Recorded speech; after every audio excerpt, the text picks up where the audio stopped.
Okay, so today I will be presenting you all with information detailing the negative effects of white-tailed deer overpopulation, why the deer are overpopulated, and the solutions that we have available to control the population. Now, Ted Williams, he's a wildlife biologist. He sometimes writes for the Audubon magazine. He says that at its lowest, in the early 1900s, there were 500,000 white-tailed deer in all of America. And that was because of overhunting by the pioneers moving west. Pretty much they ate venison, so they killed a lot of deer, so the population got really low. Today, there are 38 million white-tailed across the lower 48 states. So, according to my audience analysis, I know that most of what you guys know about hunting and deer populations and ways to control them has been biased by media that does not favor hunting. So this information should be good for you so that you can balance out what you know and then form a good opinion from what you've heard from both sides. This subject is very dear to me. I'm going to be pretty much doing this as a career. I'm dealing with whitetails.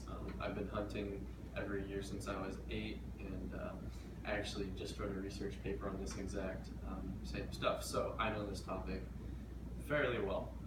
So today I'm going to give you all detailed information on the negative effects of whitetail overpopulation, how they got to be so overpopulated from the low that they were at, and the solutions that we have available. Now, so let's get started. Let's talk about why the population needs to be controlled. In 2003, a study titled White-tailed Deer Impacts on the Vegetation Dynamics of a Northern Hardwood Forest. It studied the impacts that white-tailed deer had on a forest. Now, the study, it took deer and it put them in a pen and it had several pens. And each pen, which was a fairly large pen, it wasn't like a backyard or something like that, it had different amounts of deer, and there were larger and larger amounts of deer. So it was looking for at what level of population do deer begin to harm the environment they're in by stripping the undergrowth and stuff like that. And they found that negative effects occur at population levels much lower than what we commonly see throughout the United States. So here in the United States, we have population levels that are well above the threshold needed to damage the environment. Now, we can also reasonably assume that the damage done increases proportionally with the amount of deer there are. So, negative effects, let's talk about that. The main negative effect of overpopulation is the destruction of new growth trees. And these are like saplings. The deer like to eat the buds on that the leaves come out of, and that when they are stripped completely bare, that often kills the trees. So in the eastern United States, a very great problem is that we only have old growth forests. And that's a problem because old growth forests are not nearly as diverse as new growth forests. According to Ted Williams in a 2002 article, Wanted More Hunters, diversity both in plants and in animals is a marker of a healthy environment. So today we know that overpopulation is bad because it decreases diversity and new forest growth. So let's talk about how we got to this overpopulated point. And in the research that I've done, I have narrowed it down to 3 culprits that I believe are responsible for this overpopulation. And the first one is mismanagement. Ted Williams, again, in that same article, Wanted More Hunters, he says that no species in America has been more grotesquely mismanaged than deer. And the reason reason for that is, okay, go back to the early 1900s. There are 500,000 deer. And also, part of the pioneers moving west, they eradicated all predators like wolves. Okay, so the deer have no predators at this point where they're very low. So the managers look around and go, oh shoot, we gotta stop hunting them or else they're gonna disappear. So that's what they do. They banned hunting for a while and the population grew very quickly. Now, after the population grew up to a sustainable level, hunting was reinstituted. However, the amount of deer that were allowed to be taken is set by the state, and the amount of deer that were allowed to be taken was not nearly high enough to control the deer populations. So, even with hunting, it was restricted to a point that it could not properly control the population, so the population continued to grow. Beyond this program of strict hunting was continued beyond necessity. And so the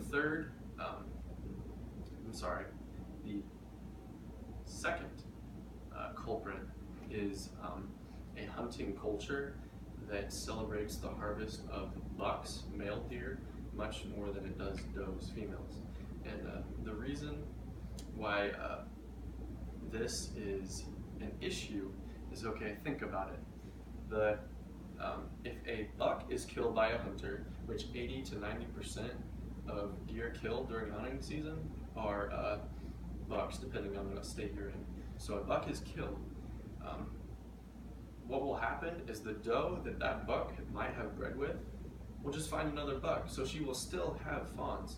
Now, if a doe is killed, it is impossible for her to have fawns, so automatically it reduces the population. And so a Christian Science Monitor magazine article that was published in November 2000, Deer Hunters as Ecologists, says that the harvest of does is much more effective than bucks at controlling populations for those reasons. Now, the actual third reason, is decreasing access. In a July 1st, 2016 R3 podcast interview, Dr. Adam Allers, who is the professor of wildlife and outdoor enterprise management at K-State University, the program that I will be going into, said that low access results in low hunter success. And when there's low hunter success, that results in increased deer. Now, access is the availability of land to hunters to hunt on. So if a landowner who had previously allowed hunting says, no, I don't want you hunting on my land anymore, what happens is the deer on that land now have no predators. Unless they get hit by a car, they're going to live out their full natural lives. So the population will grow much more quickly in those areas. So low access is a reason that the population is growing so quickly. So now we've talked about why overpopulation is bad and why overpopulation happened. Let's talk about the solutions. Now this is the part that has been presented to you in what I believe is a biased way. This is a highly emotional and debatable subject in our country because killing something is pretty extreme. And so animal rights activists have put forth several alternatives to hunting. Now, the most popular alternative is sterilization. A 2008 study touted by the Humane Society found that on average, to sterilize one deer, it costs $220 every year. So every year, they have to go out, find the deer, sterilize it, and do that every single year, and it costs $220 every single time. Deer live up to 8 years, so do that math. For one deer, it can be a very large amount of money spent, and that money would likely be spent by the government. Okay? Now, according to Dr. Allers in his R3 podcast, hunting brings in $23 billion that it shoots into the economy. So, hunting makes money. instead of a system that costs quite a bit of money and would need to be set up, and honestly, it would be so difficult to find every single deer. Not every single deer, they wouldn't want to sterilize every single deer. The majority of deer and sterilize them, that would be an incredible amount of work compared to a system that is already in place and has the potential to control overpopulation if it were just, if the kill limits were expanded. So, hunting, in my opinion, is the far greater solution compared to the sterilization. So, today I presented you all with some information on why overpopulation is bad, the causes of overpopulation, and how I believe we should deal with overpopulation. As I said in my introduction, you all, I believe, have seen mostly Bambi, that kind of story that makes hunters look bad. But with the information I have provided you with today, I hope you can see that there is a reason why hunting needs to be continued, and I hope that you can take this information, balance it with what you know, and make a fair judgment. Thank you.